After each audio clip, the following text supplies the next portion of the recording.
Hola, Muy bien. ¿cómo va? Buenas tardes. ¿Cómo estamos? ¿Sin ¿Cómo estás? inconvenientes para la conexión? Bien, Listo. arrancamos bien. Hoy hicimos así, súper rápido. Mm. Re bien, re bien.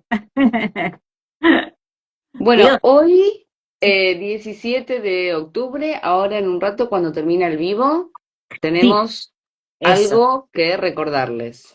A las 18:30, es decir, en 2 horitas, voy a estar hablando para el Colegio de Psicólogos de la provincia de Córdoba, aquí en Argentina, sobre inteligencia artificial y psicoanálisis, junto a Marco Balsarini y por invitación, eh, la verdad que se lo agradezco un montón a Martín Cotone, el secretario científico. Ujú. Y bueno, ahí vamos a estar charlando, que es un tema que siempre trae, siempre hay alguna cuestión nueva que nos sorprende, ¿no? Ahora aparentemente Ujú. OpenAI se va a instalar aquí en Argentina. Hay tanto para charlar, ¿no? Así que Sí. bueno, está bueno que vamos a tener un rato allí. Para aquellos que quieran sumarse, ahora en un ratito voy a poner en las stories, tanto en Rayuelas como en ¿En mi tu uso Instagram, personal? eso, el link para que puedan sumarse al Zoom. Perfecto. Así que bueno, bien, bien. Bien. ¿Cómo están ustedes? ¿Qué tal? Estamos llegando a fin de año. Llegando a fin de año, viernes, sí. Pero bien, Bien, bien, bien, sí. bien. Un año intenso. ¿Desde dónde nos escuchan los que nos quieren ir diciendo? Aunque por Eh, ahí, bueno, ahora ya vamos a arrancar, pero siempre está bueno saber. Feliz día, eso, Flor. Muchas Es gracias. Sí. verdad.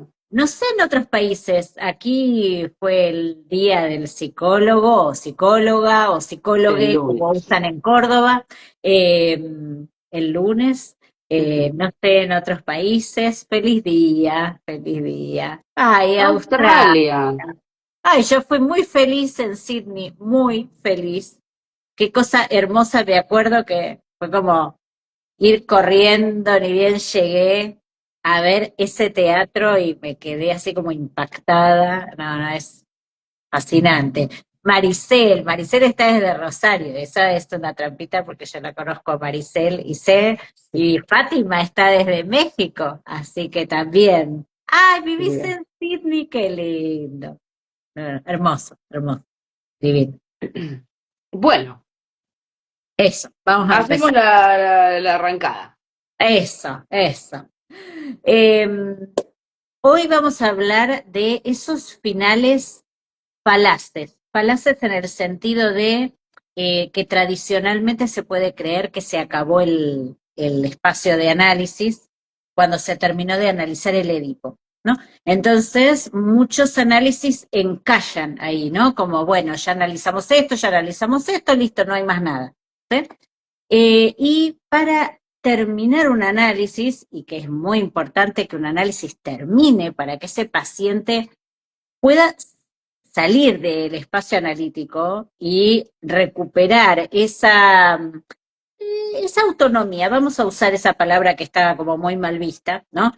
Pero frente a esto que se dice, ay, uno va a estar toda la vida en análisis, no, la verdad que no, no, se trabaja para que el paciente pueda soltarse del análisis, de trabajar acerca de las cuestiones necesarias que tuvo que trabajar, pero para no volver con uno o con cualquier analista, pero para no volver al espacio, tiene que haber producido cambios de inscripción psíquica fuertes respecto de las cuestiones importantes. ¿Sí? A veces uno puede volver a análisis porque tiene alguna cuestión, algo que le da vueltas, que quiere revisar, pero si uno vuelve exactamente igual que antes, quiere decir que no hubo inscripción de los cambios.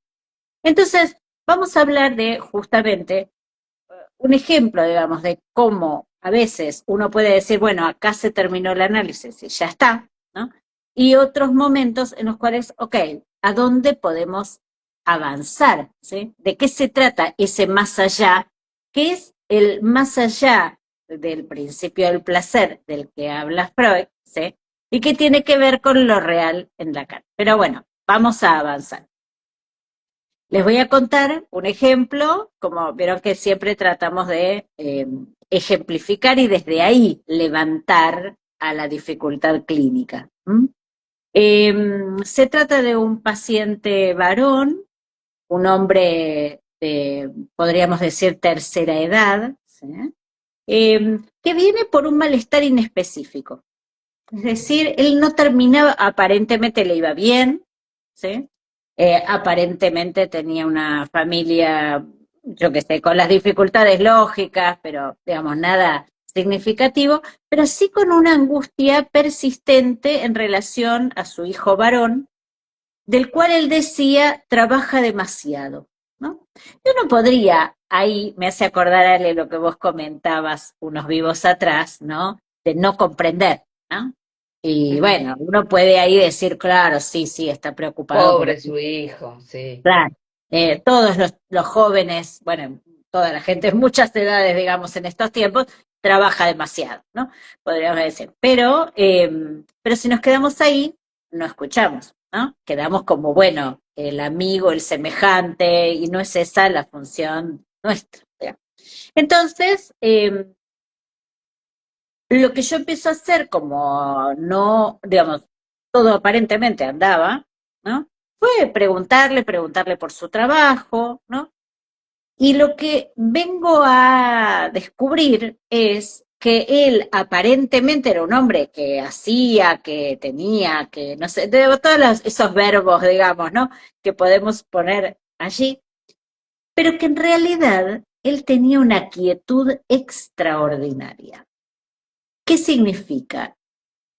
Que cuando yo le preguntaba, bueno, supongamos, no sé, respecto de su trabajo, respecto de, bueno, y cómo había resuelto, no sé qué, no sé cuánto, digo, no, los detalles. Vieron que siempre con Ale les decimos, pregunten, Los detalles, pregunten, los detalles, los detalles. esto, los detalles. Lo que resulta es que él no tomaba ninguna decisión. Parecía que sí. A simple vista, digamos, uno diría, qué bien este hombre, ¿no? Digamos, por supuesto que él daba la puntada final y tomaba decisiones, pero en realidad no. Siempre era, digamos, se dejaba asesorar por personas muy inteligentes, digamos, está claro que le iba bien, digamos, eran buenos asesores, pero nunca agregaba nada, nunca había un plus propio allí donde, no sé, había algún problema, ¿no? Él se dejaba asesorar, ¿sí? Por ejemplo, si él tenía que tomar una decisión, postergaba hasta que tal persona le decía, ¿sí? O lograba que de alguna manera la decisión se tomara sola. Vieron que a veces sucede, ¿no? Que alguien va dejando que las situaciones, ¿no? Que no se pueden o que no sabe cómo resolver, bueno, empieza a pasar el tiempo y en algún momento algo, bueno, terminó produciéndose, ¿sí? Pero no es que ahí él toma una decisión. Y esto es importante, ¿no? Cuando decimos escuchar, escuchar al detalle, es para sacar algunas conclusiones al respecto, ¿no? Y ahí yo lo que empiezo a ver es que él parecía muy potente, uno diría, pero en realidad él lo único que hacía era como coordinar, ¿no? Pero no aportaba nada en el propio cuidado de su patrimonio, de las cuestiones de la vida, de su familia, no.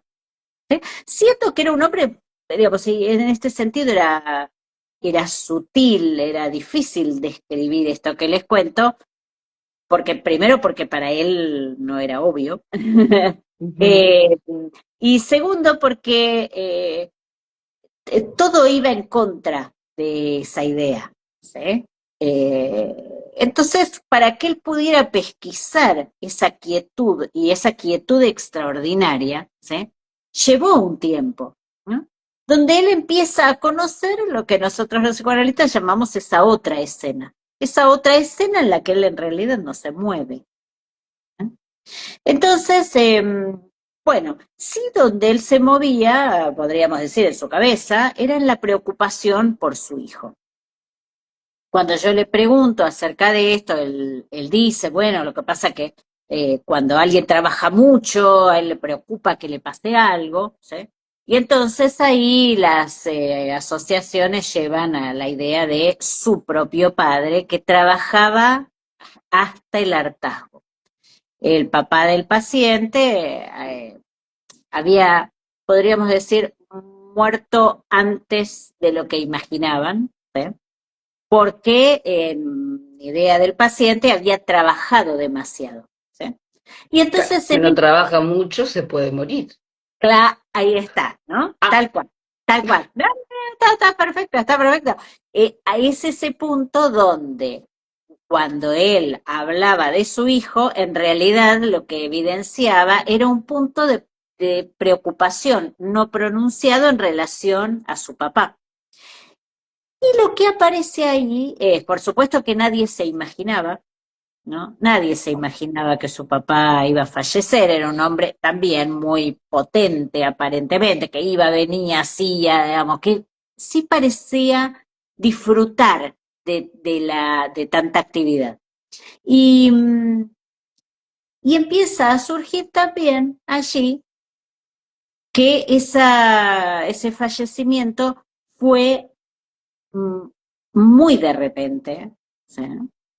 Que nadie se lo imaginaba y que la madre de él, la esposa de este señor, era una persona que estaba como muy cómoda allí, ¿sí? Muy cómoda, muy, que se había como recargado en su marido, ¿sí? Que lo había dejado como que él se encargue de todo, ella no, bueno, no participaba, no tomaba decisiones, ¿sí? Parecía que sí, entonces aparece toda esta parte donde la descripción de la madre es como la que coordina, la que lleva adelante, ¿no? La casa, pero en realidad ella no hacía nada. Ella coordinaba, que no es poco, digamos, coordinar, ¿no? No quiero que quede como del orden de, no hacía nada, pero sí en un sentido fuerte de agregar ella un plus. Ella coordinaba lo que hacían otros, que es en la misma posición que tenía este paciente. Entonces ahí lo que aparece es, como dice Freud, digamos, la ambivalencia afectiva, ¿no? Había un reproche hacia la madre, pero la identificación generalmente es con ese progenitor con el cual se tiene alguna, ¿cómo diría? El sujeto está enojado, hay algo pendiente que tiene con ese progenitor y es con ese justamente con el que se identifica. Él quedaba identificado a esa madre, ¿sí? Uno podría ahí decir, bueno, ok, queda ahí detenido, ¿no? Como, no, detenido, sino terminado, me mandé un fallido, terminado el análisis, bueno, él puede desmontar esta cuestión de su madre, salir a la actividad, empezar a tomar decisiones propias, resolver este enojo que él tenía, porque él suponía que la madre, como se había, digamos, tanto recargado sobre el padre había pagado un costo extra. Bueno, y todas las vicisitudes del complejo de Edipo, ¿sí? Y la castración, ¿no? Lo que llamamos la castración, la cuestión de tener que vivir en relación a la falta, ¿sí? Y a la relación de los padres, bueno, etcétera. Hasta ahí podría haber sido un final, ¿sí? Pero cuando uno analiza en relación al Edipo, da la idea, digamos, de que es el final, porque uno ha recorrido lo simbólico, ¿no? Se recorren las identificaciones, las elecciones de objeto, las preferencias pulsionales, ¿sí? Hay mucho de esa relación, de esas marcas infantiles retrabajadas en el análisis que permiten al sujeto hacer un cambio de posición. Pero está muy bien, los pacientes mejoran, ¿sí? Y muchos se van del análisis, dicen buenas tardes, mucho gusto, ya está. Pero, ¿qué partes ahí, uno diría, quedan pendientes? Las que tienen que ver con lo real, que no son partes a las cuales se accede por asociación libre. En general no.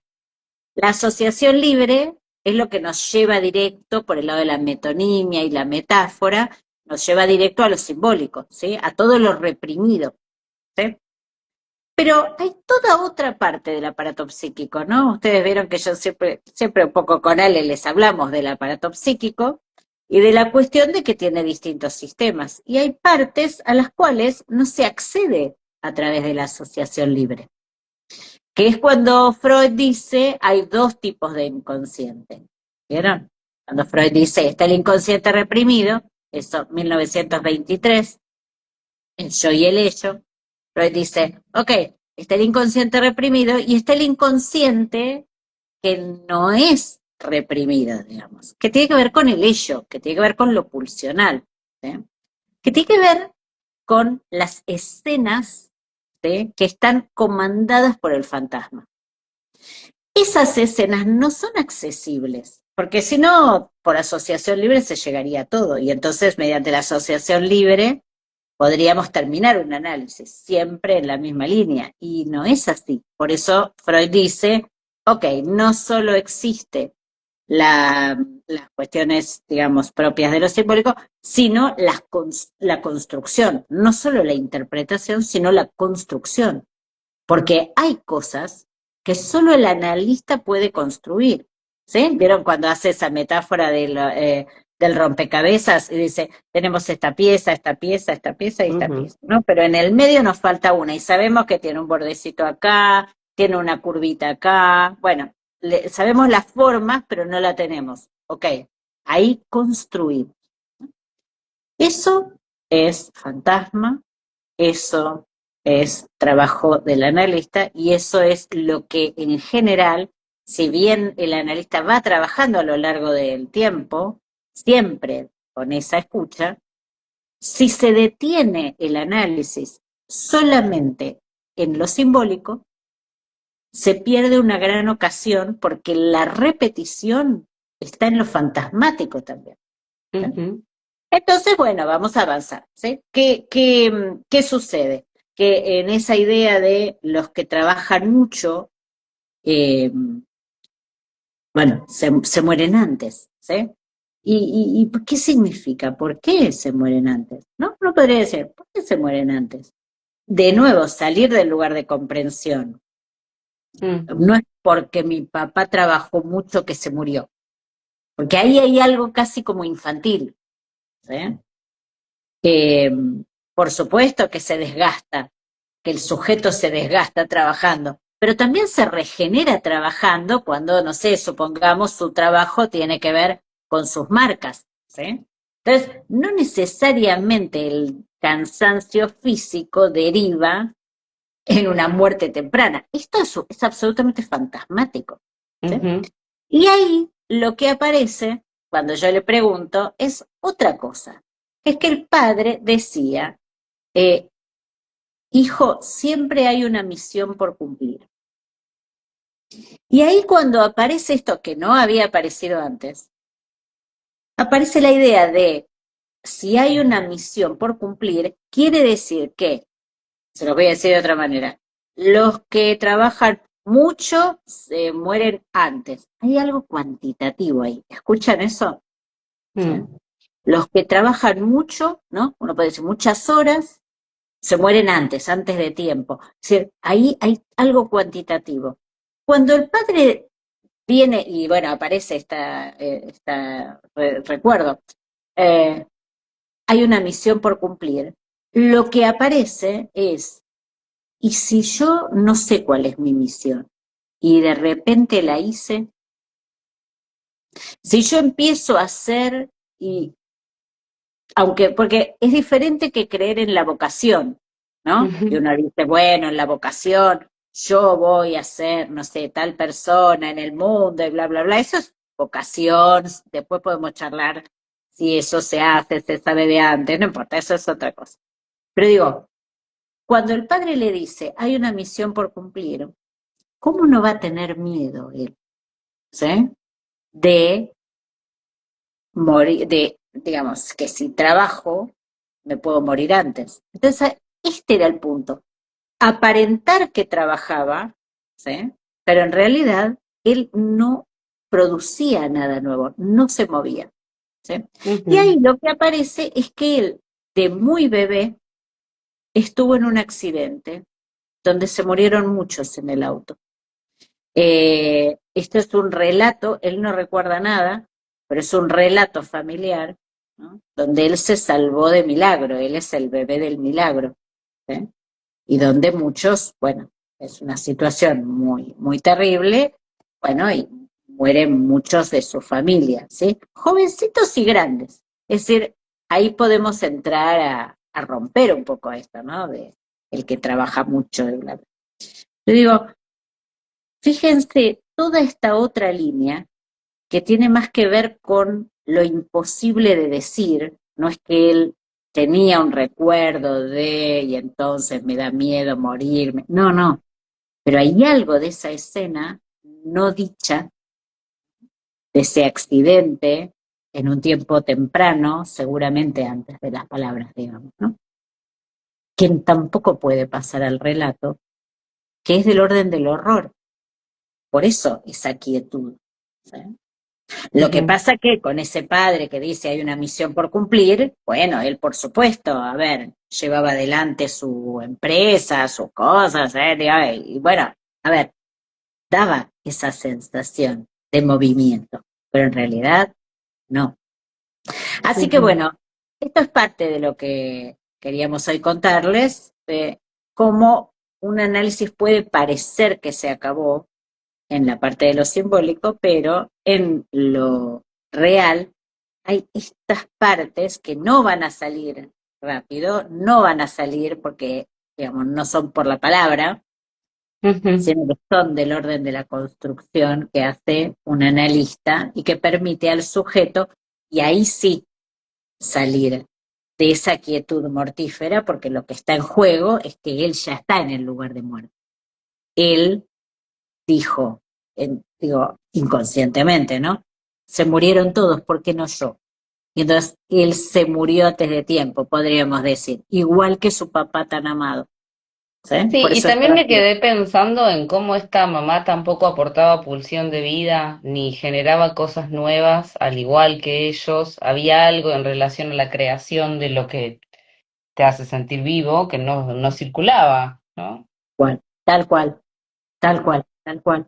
Exactamente. En ese punto, ¿no? Qué importante eso de investigar qué es eso que podemos agregar cada uno de nosotros, ¿no? En Sí. lo que sea, ¿no? Ese plus, ese punto de vista, esa experiencia, ese, no sé, Mm. estamos haciendo una torta y se nos ocurre una combinación con algo lindo, no sé, Ujú. algo, o una anécdota de nuestro, no sé, familiar que nos contó que alguna vez, ese plus, el ejercicio de agregar ese plus, ¿no? Que como vos decís, sale, tiene Mm. que ver con la pulsión de vida y es lo que quedaba invisibilizado, ¿no? Detrás de Claro. todas las tareas y todo lo múltiple que Mm. aparentemente se hacía. Sí. Así que bueno. Bueno, gracias a todos por estar, por conectarse siempre con nosotras. El viernes que viene habrá vivo, Eh, 16:30, pero en 1 hora y media está sí. el encuentro con el Colegio de Psicólogos de Córdoba. Así que en un ratito Violén va a subir a sus historias y desde Rayuelas el link para conectarse. Muy Así que bien. bueno, gracias a todos Nos vemos, y nos cuídense. vemos. Chao, chao.